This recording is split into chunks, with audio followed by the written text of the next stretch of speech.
People affected by everyday gun violence have to walk by the street corner where their best friend, their brother, their mother, their nephew, where they themselves were shot.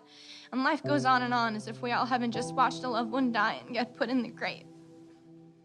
The whole point of what I'm saying here is until one of us or all of us stand up and say, I can't do this anymore. I can't sit by and watch the news treat these shootings like acts of God. Gun violence isn't just going to stop until there's a force fighting harder against it, and I'm going to do something to prevent it.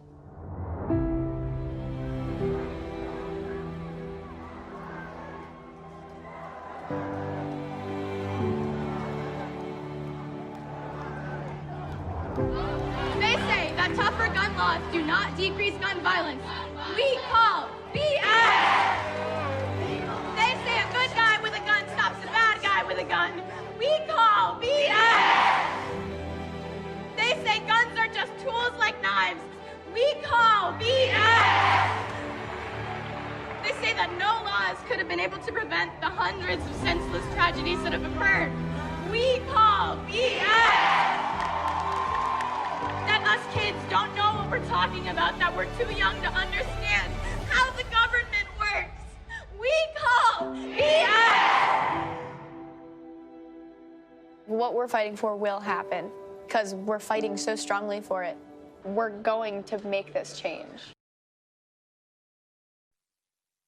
And now, mother and activist DeAndra Dycus. In a split second, a stray bullet shattered my family's life.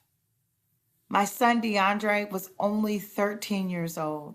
He was recognized as a gifted and talented student. His possibilities were endless.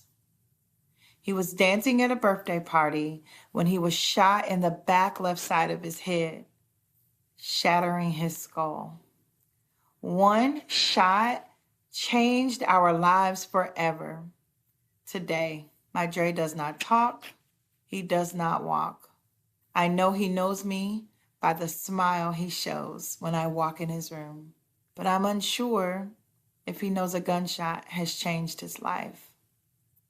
Since March, I've only been able to see my son 3 times, but I can't touch or hug him due to COVID-19.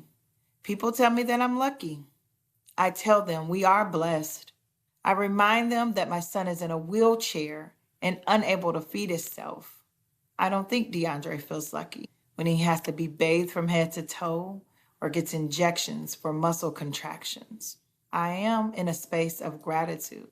Yes, I can touch DeAndre, I can hold his hand, but the child that I birthed is not able to live his dreams, and that hurts. Every day we're reminded that he may never be the same. We are not alone. In every town across America, there are families who know what a bullet can do. That's why I'm a mom who volunteers to stop this. President Trump, he doesn't care. He didn't care about the victims after Parkland, Las Vegas, or El Paso. I want a president who cares about our pain and grief. A president who will take on the gun lobby to ban assault weapons and close the loopholes to keep guns out of the hands of criminals. Joe Biden has taken on the NRA twice and won, and he will do it again as president.